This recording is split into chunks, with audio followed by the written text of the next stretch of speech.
بسم اللہ الرحمن الرحیم۔ السلام علیکم۔ جینا خاتون گمسم فرش پر بیٹھی تھی۔ ڈھلتی عمر نے اس کے ریشمی بالوں میں چاندنی بھرتی تھی، مگر آج بھی اس کی آنکھوں میں امنگوں کے دیے روشن تھے۔ اس کی آنسوں سے چھلکتی آنکھوں میں 20 سال پہلے کا منظر گھوم گیا، جب وہ ریشمی گٹھری سی ہوا کرتی تھی۔ گاؤں کا ہر لڑکا اس کے حسن کا دیوانہ تھا، مگر وہ کہاں کسی کی پرواہ کرتی تھی۔ ہرنی جیسی چال اور گھنے لمبے بالوں کے ساتھ جب وہ لہراتی ہوئی گاؤں کی پگڈنڈی پر چلتی تو تعقب کرنے والی نگاہوں کے زاویے بدل جاتے، مگر اس کے انداز میں ایک بے نیازی تھی۔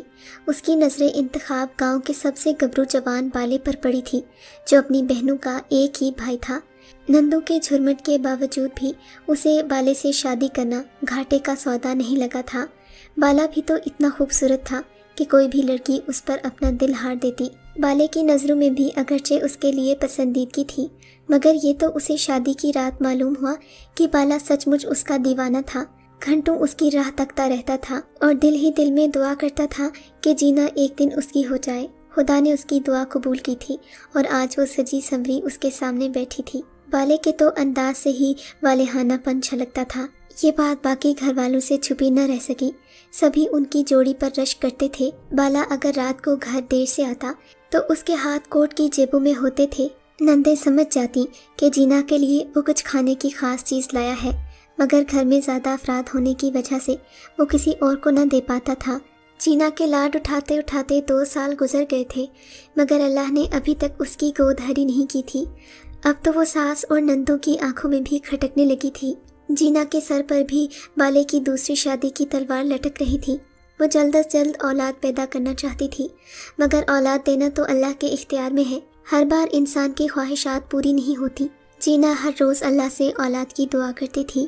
ادھر ساس اور نندو نے باقاعدہ بالے کی دوسری شادی کی تیاریاں بھی شروع کر دیں۔ اب نندوں کی بھی شادی کی عمریں ہو رہی تھیں، سو یہی گمان کیا جا رہا تھا کہ کسی ایک بہن کی شادی کے ساتھ بھائی کی دوسری شادی بھی کر دی جائے گی، مگر اس بار خدا نے اپنا کرم کیا اور جینا امید سے ہو گئی۔ محلے کی نوراں دائی نے جب یہ خبر سنائی تو پورے گھر میں خوشی کی لہر دوڑ گئی۔ وہیں جینا سے خدا درجے کا بیر رکھنے والی نندو کے منہ بھی کالے ہو گئے۔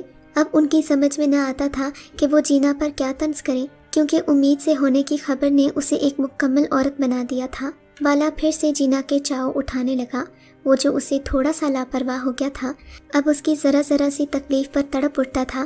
جینا بھی خدا کے ہاں شکر ادا کرتی تھی کہ اللہ نے اسے اولاد کی نعمت سے نوازا ہے۔ 9 مہینے کے طویل انتظار کے بعد ایک ننھی منی سی پری اس کی گود میں آئی تھی، جسے پا کر اسے احساس ہوا تھا کہ ماں ہونا کتنا خوبصورت احساس ہے، مگر پھر آنے والے چند سالوں میں اسے احساس ہوا اس کی خوشی تو ادھوری تھی۔